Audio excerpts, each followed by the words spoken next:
What's up? How y'all feeling? Okay. I would just like to explain to the public that Velore and Double-O are producers and arrangers and songwriters, you know. I want everybody to know that we're well advanced in what we do.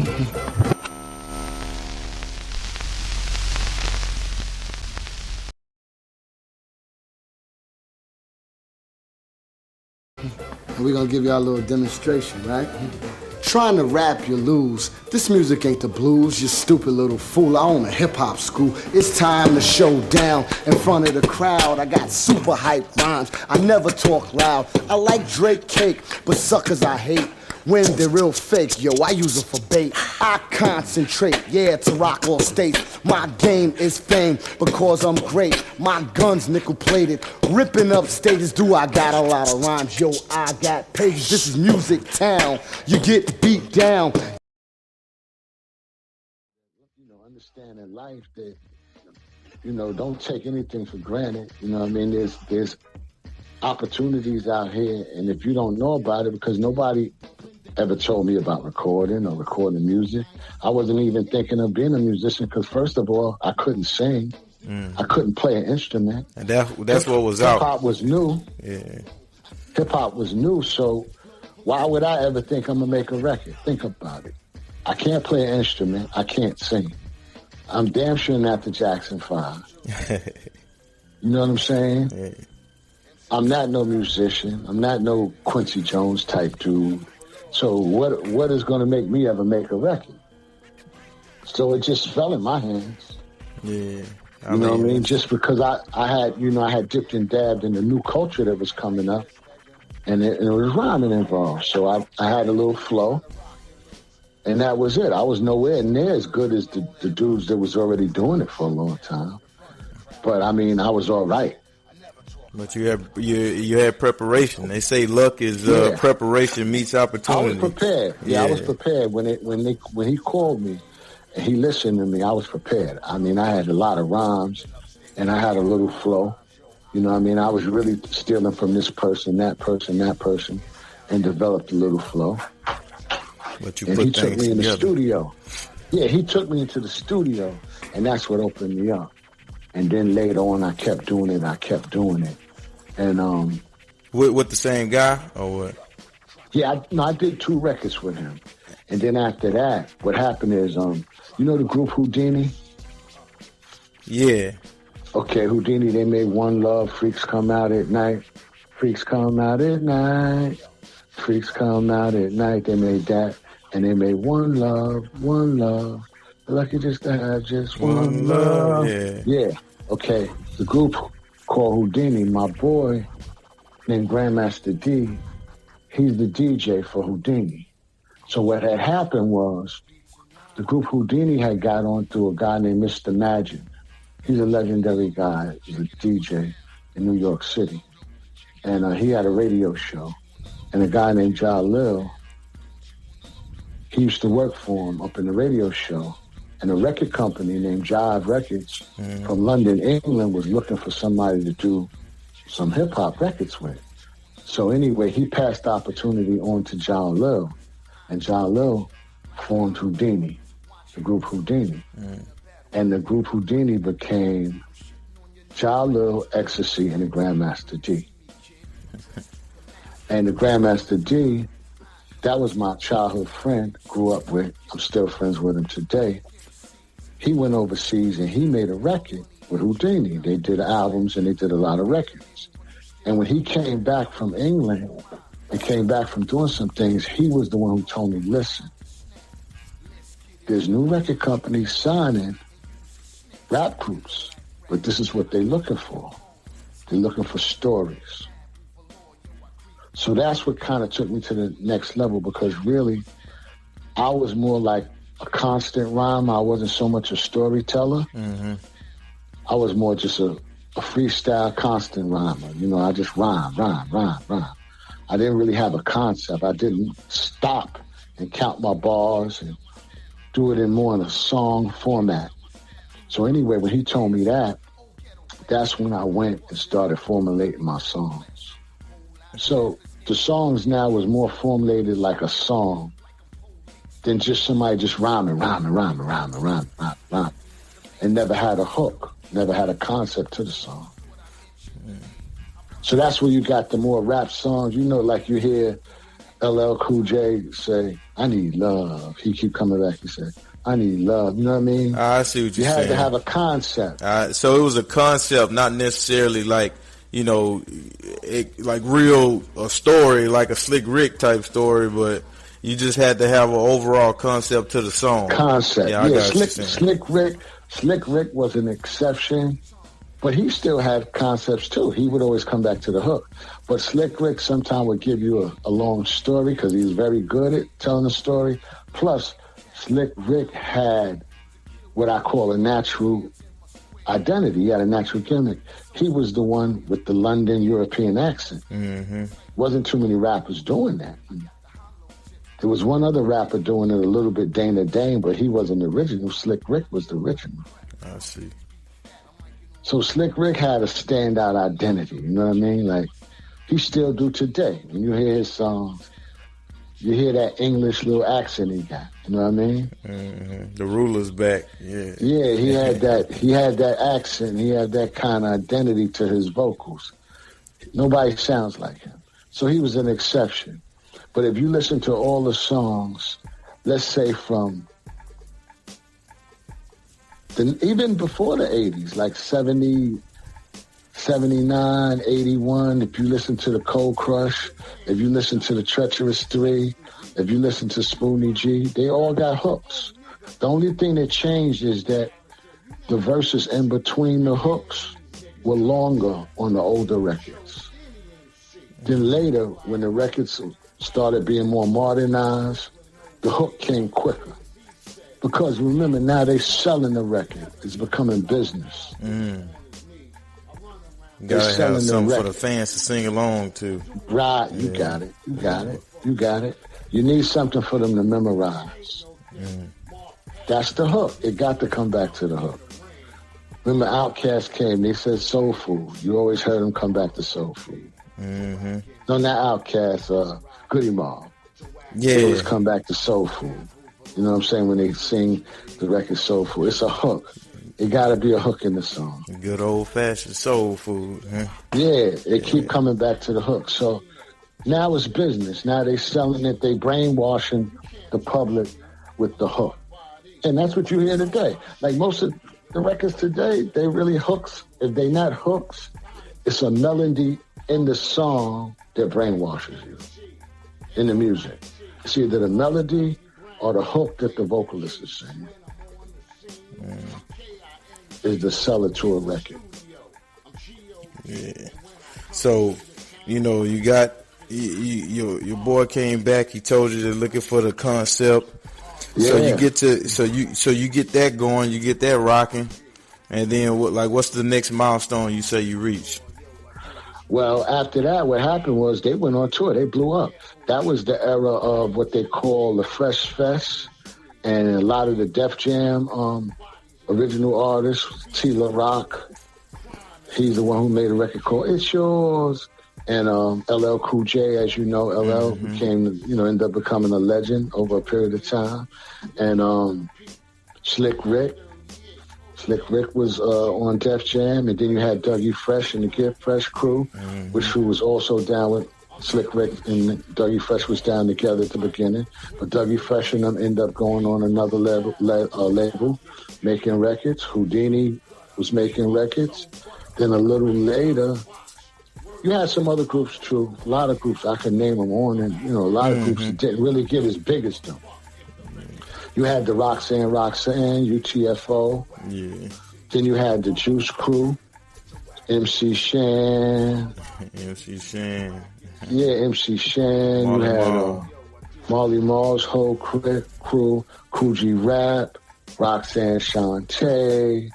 You had all of them start coming up like in that 80 era. That 80 era, a whole lot of groups started coming up. Eric B. and Rakim and them started coming through in the mid-80s and all around that era. And they started going on tours and opening up a whole new range of music. This was like a teenage kids phenomenon thing. Was like, it's like something like the Beatles arriving in America. It was like a phenomenon. It was a new music, a new crave. It was fresh. The people in the South haven't really heard about it. The people in the West haven't heard about it yet. It was new to them. NWA was just picking up in the mid-'80s on the whole game, and Dr. Dre and them was tapping in on it. They was coming with another feel. So it was opening up for everybody. So during that era, which was like the 80s, I say the early 80s, I ended up hooking up with Grandmaster D, my boy from Houdini, his brother, because I would call his house all the time, trying to catch him and talk to him about different things. A lot of times he'd be on tour, and so I wouldn't catch him, or he'd be on the road. So we didn't really end up, hooking up to that degree because he was busy at that time. You know what I mean? Yeah. He had to roll with the opportunity. It was a new thing, and it was on. So he was busy. So what happened is I started talking to his brother, and his brother wanted to get involved too. His brother was a little younger than him. And that was, his name was Todd Carter. And that's how we formed the group Velore and Double-O. I see. So he ended up taking the name Double-O, which I kind of suggested. We was filling around with names. And I got the name Velore. And how I got the name Velore is because, remember I told you my name was Cat Claw. Yeah. But I wanted to change my name. But I had a lot of rhymes.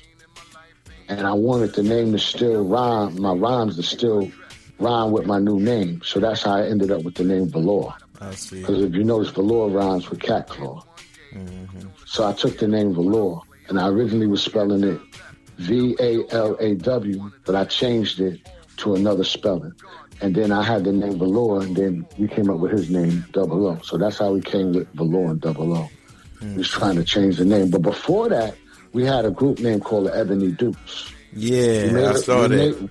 We made a name under, we made a record. We made about 2 records under the name Ebony Dukes. But what happened was when we were shopping around, trying to get our deal, we was told a couple of times that the name was too black. Ebony. Ebony Dukes. Now you're talking about when we had the name the Ebony Dukes, it probably was about 84. And I remember we threw the idea at Andre Harrell. Andre Harrell is the one that started Uptown Records, had Heavy D and the Boys. He now works with Puffy at Uptown Records. Yeah. I mean, Bad Boy Records. He had Uptown Records. He had Heavy D and the Boys, Father MC. He was the first one to put out Mary J. Blige. My boys, Double-O, which is Drew and Double-O, they brothers. His sister used to be working with the industry. She used to model and do a little acting. So she took our tape to Andre Harrell. And Todd, Double-O, came back. He told me, they was like, this name is too black. We're never going to deal with this name. Now, this is the beginning of hip-hop now. Mm-hmm. And then we heard it from a couple of other labels. So us at the time, if you know the air in the air, we was like, yo, we got to switch our name up. We're never going to get a deal with this. They're already denying us. That's when we came with Velore and Double-O. Velore and Double-O. I saw Ebony Dukes. It looked like it was like a graffiti team too, huh? Did I? No, the Ebony Dukes, the real Ebony Dukes, was a graffiti group and a gang. I see. The real original Ebony Dukes was a graffiti group and a gang. Well, they was a gang that also did graffiti, but they really was a gang. Mm-hmm. They were like a black gang, like the Panthers. But like a branch of the Panthers, like a smaller street version of it. Like a Zulu Nation type of thing. Oh, I see. They were like that. The original Ebony Dukes. And then we took the name Ebony Dukes as a rap group. But we only did a 2-sided single with that name. And we realized that we had a couple of conflicts with the name. We realized that somebody else had the name, which was the organization, the gang. And then we realized also the record industry had never signed us with that name. Not at that time. So that's when we changed to Velore and Double-O. So y'all changed to Velore and Double-O, and then what comes after that? So now they hearing you, the record labels. So. Well, at that time, the record, remember this, there was hardly still record labels wanting to mess with rap. Yeah. We had been to many record labels, man. We had been to Bobby Robinson. We had been to a bunch of record labels that was out back then. Wild Pitch, all the early first record labels. I'll have to sit down with you. It will be such a long discussion. Mm-hmm. These are the first labels that actually came out. We went to all of them. You know, they didn't really know what was going to hit back then. Remember, this is still a fresh thing. Yeah. Even the labels who are trying to figure out, well, what the hell is this? These kids are going crazy for it. They didn't really know what the hell to choose. It was all like a hit and lotto thing. You know what I mean? Yeah. Just like the Sugar Hill Gang, I'll give you an example. The Sugar Hill Gang was one of the wackest rappers out. But they was in the Bronx. Sylvia Robinson, who was a big-time R&B artist who had the hit record Pillow Talk of Mine back in the days. She was big. She had hits on the radio. She ended up being a big producer. Black lady named Sylvia Robinson. And her son is one of the Sugar Hill Gang. And they heard about the music, I think from Grandmaster Caz or somebody who was from the Bronx. They heard about the music through them, and they stole Caz rhymes, the hip hop, the hip hop, and made a record. Yeah, I heard that. They wasn't no rappers. They was just some guys that heard it and knew it was a new idea and told their moms about it. And their moms had access to put them in the studio. They took other people's rhymes, stole them, put them on the records, and blew up. And then the real rappers that was really the ones who was nice at it, half of them never got a shot to make a record. Caz and them ended up coming back later and making records, but they never really got what they deserved to get. He never got paid for the record, his rhymes. He'll tell you that today.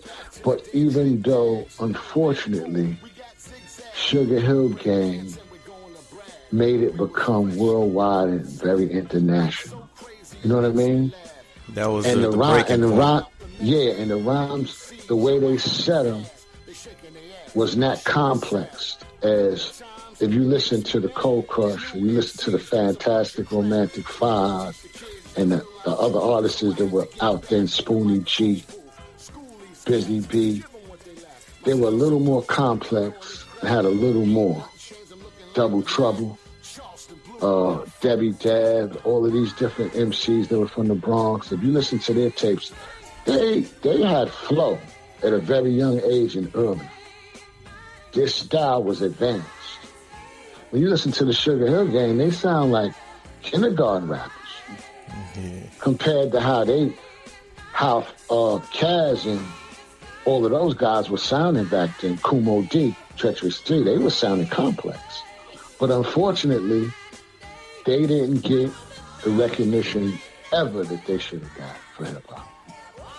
But the Sugar Hill got it, and they broke open the market and made it able for all the record companies to start saying, I want a piece of this action. Let me find a group. And that's what made it able for us to get a record deal. And the Rakims and the Canes. You know what I mean? And all the new guys that come in. Or the Luke Skywalkers. Yeah. You know what I'm saying? Even down there in Texas, the whole screwed out clique. Yeah. You know, it just opened up everything. And then eventually, whatever your culture was in your community, whether it was Texas, or what they had that guy, forgot his name, Sir Mix-a-Lot in Seattle. Yeah. Talking about the big old butts, you know. Everybody ended up, and then you had the NWA. Then you had Ice-T. You know what I mean? Like, everybody ended up implementing a little bit of their culture from where they was at with the rap, and this is what you got now. This is what you got now. You got a little bit of, I mean, it's like gumbo. Mm-hmm. That's the best way to describe it. Yeah, but you know the origins.